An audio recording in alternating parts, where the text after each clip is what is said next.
रहीम अस्सलाम वालेकुम नादरीन, आप यूट्यूब चैनल देख रहे हैं। मैं इमरान खान हूँ। नादरीन, साबिक वज़ीर-ए-आज़म इमरान खान साहब का स्टेटमेंट आ गया है पहलगाम वाक़े पर, और जैसे ही उनका स्टेटमेंट आया उसके बाद फिर उनका स्टेटमेंट ये हर जगह पे सोशल मीडिया पे हर जगह पे उनका स्टेटमेंट छा गया है। बहुत सारे लोगों ने उसको रीट्वीट किया है, पूरी दुनिया उस स्टेटमेंट को देख रही है, बल्कि आलमी सतह पे इमरान खान के स्टेटमेंट के ऊपर खबरें चली हैं। अब तक लगभग 1.6 मिलियन उसके व्यूज़ हैं और 30,000 से ज़्यादा लाइक्स हैं। 19,000 मरतबा ये रीट्वीट हुआ है और इस स्टेटमेंट के ऊपर कुछ 3,500, ये अब तक की मैं आपको बात बता रहा हूं, ये रात का सारा टाइम है। जब दिन चढ़ेगा तो सूरत हाल और बदल जाएगी। तो 3,500 इसमें जो है वो लोगों ने कमेंट किए हैं और ज्यादातर कमेंट जो है वो पॉजिटिव है। तो ना सिर्फ इमरान खान साहब का स्टेटमेंट जो पहलगाम वाकये के बाद इंडिया को जवाब देने के लिए आया, ना सिर्फ पूरे मुल्क में बल्कि आलमी उफक के ऊपर भी छा गया है, बैनुल अक़वामी हेडलाइन बना है।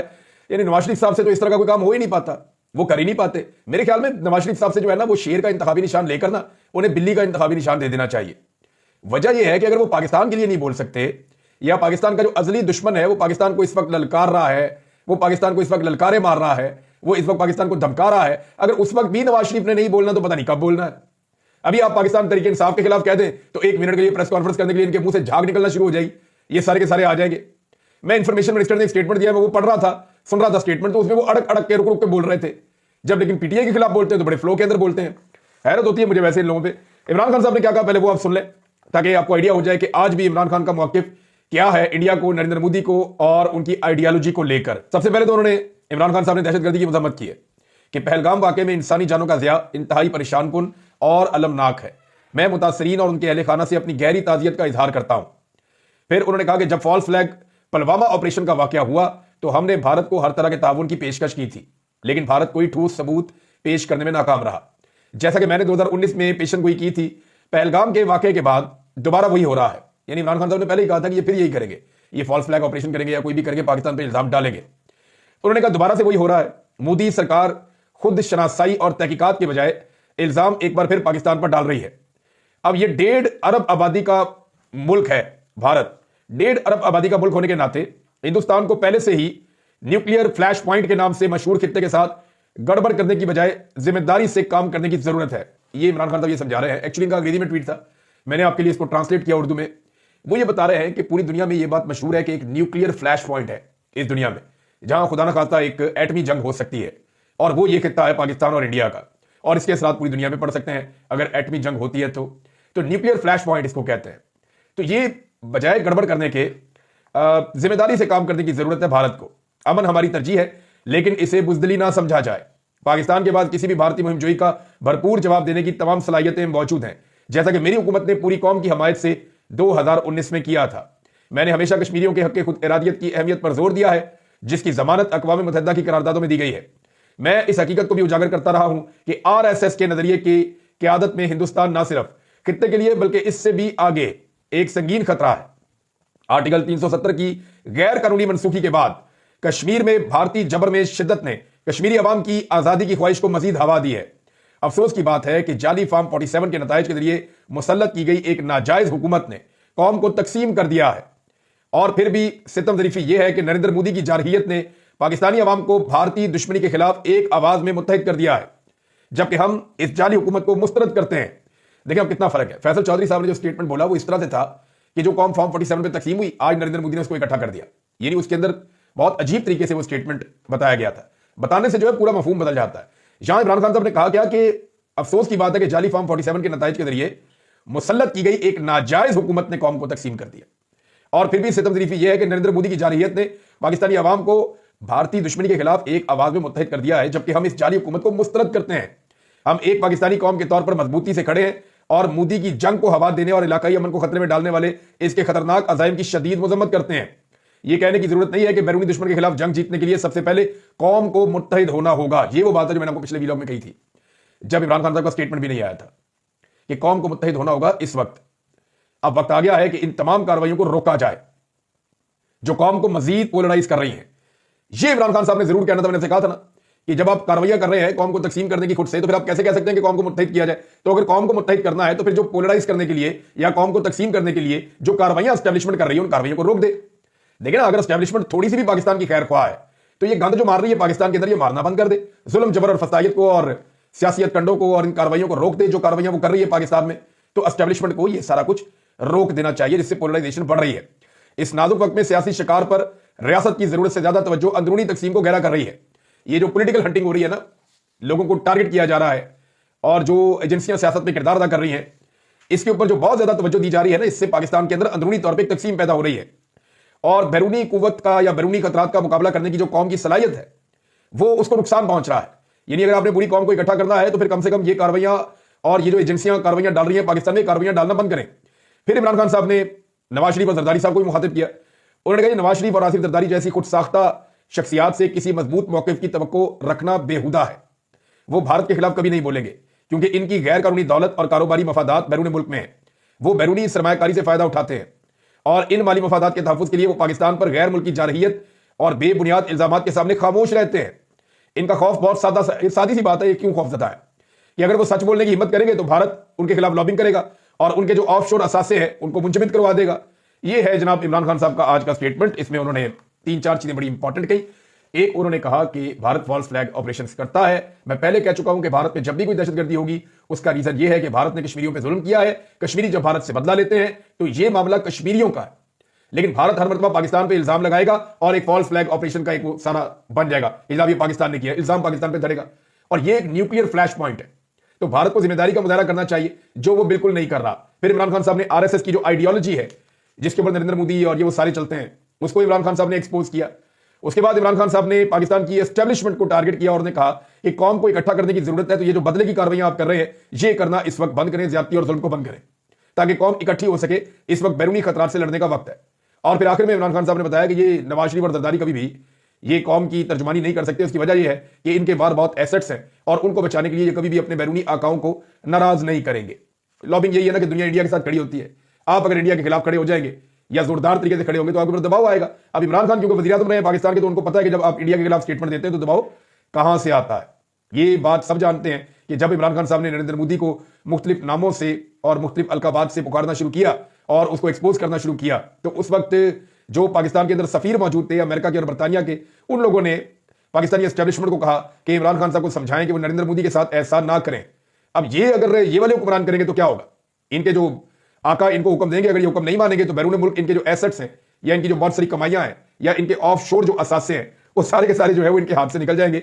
ये रीजन है कि इमरान खान साहब को लगता है कि ये लोग नहीं बोल सकते, ये कभी बात नहीं कर सकते अपने बैरूनी आकाओं की मर्जी के खिलाफ। नाज़रीन, अता तारड़ ने जो स्टेटमेंट दिया वो बड़ा खौफनाक है। अता तारड़ ने ये क्लेम किया है बात करते हुए, एक इमरजेंसी मैसेज जारी किया पाकिस्तान के इंफॉर्मेशन मिनिस्टर ने और उस मैसेज के अंदर यह कहा कि मुमकिन तौर पर पाकिस्तान के ऊपर हमला होने वाला है। 24 से 36 घंटों में भारत मुमकिन फौजी जारहियत कर सकता है पाकिस्तान के ऊपर और पहलगाम के वाक़े को जवाब बनाकर पाकिस्तान के खिलाफ फौजी कार्रवाई का मंसूबा भारत ने बनाया है और मुसद्दका इंटेलिजेंस इतलात इस हवाले से मौसूल हो गई है। पाकिस्तान के इंफॉर्मेशन मिनिस्टर ने कंफर्म किया है कि भारत हमला करने वाला है। हमला करने में सिर्फ 24 से 48 घंटे बाकी हैं, यानी अगले 24 से 36 घंटे। 24 से 36 घंटे बोलें तो 1.5 दिन, उसमें से तकरीबन आधा दिन गुजर गया है। अगले 24 घंटे में जब आप ये वीडियो सुन रहे हैं तो पाकिस्तानी इंफॉर्मेशन मिनिस्टर के बकौल अगले 24 घंटे में पाकिस्तान पे भारत अटैक कर देगा। ये पाकिस्तान के पास इंटेलिजेंस की मुसद्दका इतलात है। अच्छा, ये अटैक किस नौयत का होगा ये तो भारत तय करेगा, क्योंकि वहां पे नरेंद्र मोदी ने एक मीटिंग की थी, मैंने आपको रिपोर्ट की थी। नरेंद्र मोदी ने अपने तीनों सर्विसेज चीफ्स को बुलाया था, अपने वज़ीर दिफा को बुलाया था और साथ उन्होंने अपने national security adviser Ajit Doval को बुलाया था। उस वक्त जो नरेंद्र मोदी ने स्टेटमेंट दिया और जो उन्हें इजाजत दी वो ये है, नरेंद्र मोदी ने कहा कि पहलगाम हमले के रद्द अमल में तरीकाकार क्या होगा, अहदाफ कौन से होंगे जिनको निशाना बनाया जाएगा और वक्त कौन सा होगा, इसका तयन करने के लिए मैंने मुसल्लह अफवाज को मुकम्मल ऑपरेशनल आजादी दे दी है। यानी नरेंद्र मोदी ने, अब ये वहां डेमोक्रेसी है ना, वो तरीकाकार यही है, फौज खुद से कोई कार्रवाई नहीं कर सकती। वो गए, जाके उन्होंने ऑफिशियली अपने प्राइम मिनिस्टर से इजाजत मांगी और वजीर दिफा की मौजूदगी में इजाजत मांगी। वहां पे उनका नेशनल सिक्योरिटी का एडवाइजर भी मौजूद था और नरेंद्र मोदी ने तीनों सरबराहान को इस बात की इजाजत दी कि आप वक्त का तयन करें, हदफ का तयन करें और फिर आपको जो है पहलगाम हमले के रद्द अमल के तौर पर तरीकाकार क्या होगा वो सारी चीजें आप खुद करें, मैंने आपको इजाजत दे दी है। बहरहाल अब नरेंद्र मोदी ने इजाजत दी है, देखते हैं कि उनकी फौज क्या करती है। उनकी फौज कुछ करेगी तो हमारी फौज भी चुप थोड़ी बैठेगी। यानी अगर इंडियन फौज अटैक करेगी तो पाकिस्तानी फौज जवाब देगी और पाकिस्तानी फौज ने पहले भी जवाब दिया है, वो फिर जवाब देगी, जो उनका काम है। अब इसमें नाज़रीन डीजी आईएसपीआर ने एक प्रेस कॉन्फ्रेंस की है। इस हवाले से मेरा एक बड़ा इंपॉर्टेंट क्वेश्चन भी है। डीजी आईएसपीआर से, मैं वहां पे प्रेस कॉन्फ्रेंस में मौजूद नहीं था, मैं वहां होता तो मैं उनसे पूछ लेता ये बात जरूर, लेकिन मैं यहां पर ये बात पूछ लूंगा। डीजी साहब कह रहे हैं कि भारत की रियासती दहशतगर्दी के पीछे उनकी रियासत का कंट्रोल करता मीडिया और सोशल मीडिया है, जिसकी झलक अभी भी सब देख रहे हैं कि दहशतगर्दी का वाकया करो फिर इसको मजीद उछालो ताकि दुनिया को यह बताया जाए कि पाकिस्तान में दहशतगर्दी है। फिर उन्होंने कहा पाकिस्तान को कोई ताकत खत्म नहीं कर सकती, इतनी बड़ी साजिशों के होते हुए भी कौम खड़ी हुई है। फिर DGISPR ने पाकिस्तान में भारतीय दहशतगर्दी के सबूत कुछ सामने रखे। भारतीय फौज के हाजिर सर्विस मेजर संदीप वर्मा, सूबेदार सुखविंदर सिंह और एजेंट के दरमियान होने वाली गुफ्तगू की ऑडियो भी सुनवाई। एजेंट अब्दुल मजीद आईडीज के जरिए पाकिस्तान को निशाना बनाता रहा। पहलगाम वाकये को 7 दिन गुजर गए हैं।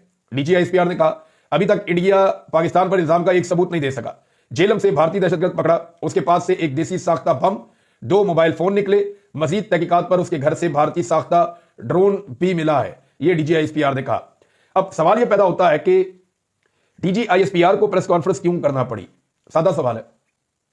यानी इंडिया में तो किसी ने प्रेस कॉन्फ्रेंस फौज ने नहीं की।